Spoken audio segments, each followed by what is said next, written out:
हम लोग इस लेक्चर में ऑक्सीडेशन एंड रिडक्शन पढ़ेंगे, अर्थात हिंदी में देखेंगे ऑक्सीकरण एवं अपचयन अभिक्रियाएं हिंदी में। अब आते हैं ऑक्सीडेशन, पहले समझते क्या है। देखिए, वे सभी परमाणु अणु आयन या यौगिक जिसमें इलेक्ट्रॉन निकलता हो, धनायन बढ़ता हो, इलेक्ट्रॉन निकलता हो, धनायन बढ़ता हो, ऑक्सीजन जुड़ता हो, हाइड्रोजन निकलता हो, ऑक्सीकरण संख्या का मान बढ़ता हो, ऑक्सीडेशन कहलाता है। याद रखेंगे परिभाषा। रिडक्शन का, किसी परमाणु अणु आयन या यौगिक जिसमें इलेक्ट्रॉन जुड़ता हो, धनायन घटता हो, ऑक्सीजन निकलता हो, हाइड्रोजन जुड़ता हो, ऑक्सीकरण संख्या का मान घटता हो, रिडक्शन कहलाता है। अब आते हैं ऑक्सीडाइजिंग एजेंट, रिड्यूसिंग एजेंट और रिडॉक्स, तीनों एक बार देखें। एग्जाम्पल के तौर देखा, एएसएन के ऊपर 2 प्लस चार्ज है। कितना प्लस चार्ज है? 2 प्लस चार्ज एएसएन के ऊपर है। 2 इलेक्ट्रॉन निकल गया है तो एएसएन 4 प्लस में बदल गया, अर्थात इसका क्या हुआ? ऑक्सीडेशन। इसीलिए इसको कहते हैं ऑक्सीडेशन हाल्फ कहते हैं। क्या कहेंगे? Oxidation half. अब आयरन जो 3 प्लस से 1 इलेक्ट्रॉन जब ऐड हुआ है तो 2 प्लस में बदल गया है, अर्थात ऑक्सीकरण संख्या 3 से 2 हुआ, इसका मतलब रिडक्शन हुआ है। इसको हम कहेंगे रिडक्शन हाल्फ कहेंगे। इन दोनों रासायनिक क्रियाओं को जोड़ दीजिए और इलेक्ट्रॉन को बैलेंस कर दीजिए। 2 से गुणा कर देंगे, इलेक्ट्रॉन कट जाएगा, इससे इसे कट जाएगा, टोटल जोड़ेंगे तो जो हमारा आएगा वो उसको कहेंगे रिडॉक्स रिएक्शन। कैसे? देखें, इस रासायनिक एएसएन 4 प्लस में ऑक्सीडेशन हुआ है, आयरन का 3 प्लस से 2 प्लस में रिडक्शन हुआ है।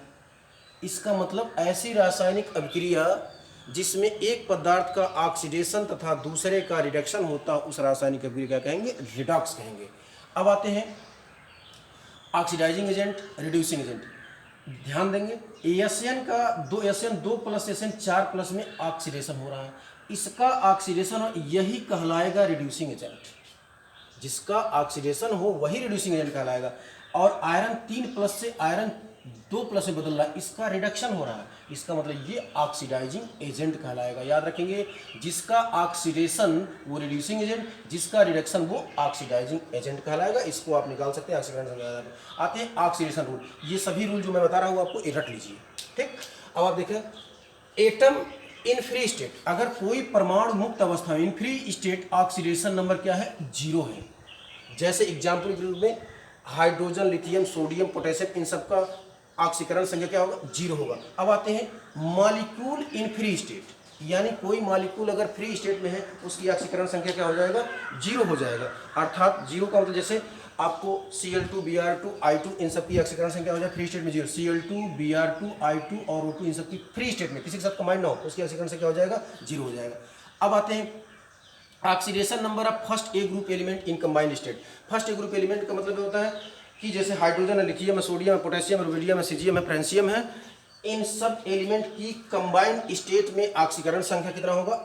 -1 होगा। याद रखेंगे, oxidation number of first A group element in combined state -1, except, ध्यान रखेंगे, हाइड्रोजन। हाइड्रोजन अगर मेटल के साथ जुड़ा है तो उसकी ऑक्सीकरण संख्या -1 होगा, और वही हाइड्रोजन अगर नॉन मेटल के साथ जुड़ा है उसकी ऑक्सीकरण संख्या +1 होगा। इसको याद रखेंगे। अब आते हैं oxidation number of second A group element. Second A group element में कौन कौन से आते हैं? बेरिलियम है, मैग्नीशियम है, कैल्शियम है, स्ट्रांसियम है, barium, iridium. In element in combined second oxidation number of second A group element in combined state में कितना आएगा? ऑक्सीकरण संख्या +2 आएगा। एग्जाम्पल ग्रुप में आप देखा MgSO4 मैग्नीशियम का +2 है, CSO4 में कैल्शियम का +2 है। अब आते हैं oxidation number of neutral molecule, यानी जो न्यूट्रल मॉलिक्यूल है उनकी ऑक्सीकरण से कितना हो जाएगा? 0 हो जाएगा। H2O का 0, CO का 0, NH3 का 0, याद रख लीजिए इसको। Generally oxidation number of halogen atom in combined state, यानी हैलोजन का मतलब यहाँ पर होगा यानी फ्लोरीन, क्लोरीन, ब्रोमीन और आयोडीन, इन सब का जनरली जो ऑक्सीकरण संख्या होगा कंबाइंड स्टेट कितना हो जाएगा? -1 होगा। इसको आप याद रखेंगे। अब आते हैं 7वें रूल में, oxidation number of oxygen atom, यानी ऑक्सीजन परमाणु की ऑक्सीकरण संख्या सामान्य में यानी नॉर्मल ऑक्साइड में कितना होगा? -2 होगा। अब आते हैं अगर इन पर ऑक्साइड का ये है, देखिए स्ट्रक्चर बना हुआ, ये पर ऑक्साइड में इनकी ऑक्सीकरण संख्या -1 होगा, इसको भी आप याद रखेंगे। ऑक्सीडेशन नंबर ऑफ आयन, किसी आयन चाहे वो नेगेटिव आयन हो या पॉजिटिव आयन हो, oxidation number of ion equal to number of charge के बराबर होगा। अर्थात नेगेटिव आयन की ऑक्सीकरण संख्या नेगेटिव चार्ज के बराबर होगा। जैसे SO4 माइनस -2 उसकी ऑक्सीकरण -2 हो जाएगा। PO4 ट्रिपल -3 माइनस इसकी ऑक्सीकरण संख्या -3, CN पर 1 माइनस से माइनस ऑक्सीकरण संख्या हो जाएगा, मतलब उसके नेगेटिव चार्ज के बराबर हो जाएगा। पॉजिटिव आयन की ऑक्सीकरण पॉजिटिव चार्ज के बराबर होगा। जैसे आयरन ट्रिपल प्लस में 3 प्लस है, 3 इसकी ऑक्सीकरण संख्या, Mg 2 प्लस है, इसकी 2 हो जाएगा। NO में 1 प्लस है तो इसकी ऑक्सीकरण संख्या 1 हो जाएगा। अब आते हैं oxidation number of unknown element. अगर कोई अननोन एलिमेंट है उसकी ऑक्सीकरण संख्या उसी को निकाला जाएगा, उसको हम किससे मानते हैं? x से मानते हैं। लेकिन कब? जब एलिमेंट 1 है तब उसको x मानेंगे, एलिमेंट 2 है तो उसको 2x मान लेंगे, एलिमेंट 3 है 2 से अधिक है तो n है तो nx इसको मान लेंगे। अब आते हैं 10 number oxidation number of total element. मतलब किसी कंपाउंड में, जैसे एग्जाम्पल के रूप में हम यहाँ पर कहते हैं आपको, जैसे H2SO4 में सल्फर का निकालना है तो इसको x मान लेंगे, और उसके बाद ऑक्सीजन का -2 है और 4 से गुणा कर देंगे, कोई चार्ज नहीं, 0 कर देंगे। हाइड्रोजन का 2 नॉन हाइड्रोजन का जो आप एक हाइड्रोजन का 1, 2 हाइड्रोजन का +2 हो जाएगा इस तरह। तो क्या कहें? Oxidation number total element, total in compound में 0 होगा। देखिए 0 है, क्यों? क्योंकि इस H2SO4 के ऊपर कोई चार्ज नहीं है, मतलब कोई चार्ज नहीं, इसीलिए इसको बराबर क्या करें? 0। लेकिन अब आप ध्यान दें, oxidation number of total element negative, अगर उस कंपाउंड निगेटिव, जैसे यहाँ पर एग्जांपल के रूप में Cr2O7 हम यही लिख देते हैं। आप देखें Cr2O7 माइनस इसका निकालेंगे, 2 क्रोमियम है, क्रोमियम का निकालना है हमको, क्रोमियम का ही निकालेंगे, हम बता देंगे जिसका अंडरलाइन कर 2x प्लस -2 गुणे 7 बराबर कितना? -2 है तो -2 कर देंगे। मतलब मेरे कहने का मतलब किसी यौगिक में जिस एलिमेंट का ऑक्सीकरण संख्या निकालना है उसको तो x आप मानेंगे ही, और सारे एलिमेंट की ऑक्सीकरण संख्या लिख लीजिएगा, और बराबर उस यौगिक पर कोई चार्ज नहीं, 0 कर दीजिएगा, उस पर नेगेटिव चार्ज तो नेगेटिव चार्ज की संख्या कर दीजिए, पॉजिटिव चार्ज की संख्या कर दीजिएगा। यानी ऑक्सीडेशन नंबर आप टोटल एलिमेंट इन कंबाइंड यानी पॉजिटिव चार्ज के बराबर कर दीजिएगा। अब ये तो सब रूल आप याद रखेंगे। अब आते हैं एग्जाम्पल में। देखिए P4 एक टेट्रा एटॉमिक एलिमेंट है, इसमें फास्फोरस की ऑक्सीकरण संख्या 0 होगा। S8 एक टेट्रा एटॉमिक एलिमेंट है, इसमें सल्फर की ऑक्सीजन 0 होगा। H2SO4 में आपको निकालना है तो सल्फर को आप x मान लेंगे, ध्यान रखेंगे क्या मान लेंगे? x, और ऑक्सीजन का -2 होता है और 4 ऑक्सीजन है और कोई चार्ज नहीं, 0 कर लेंगे।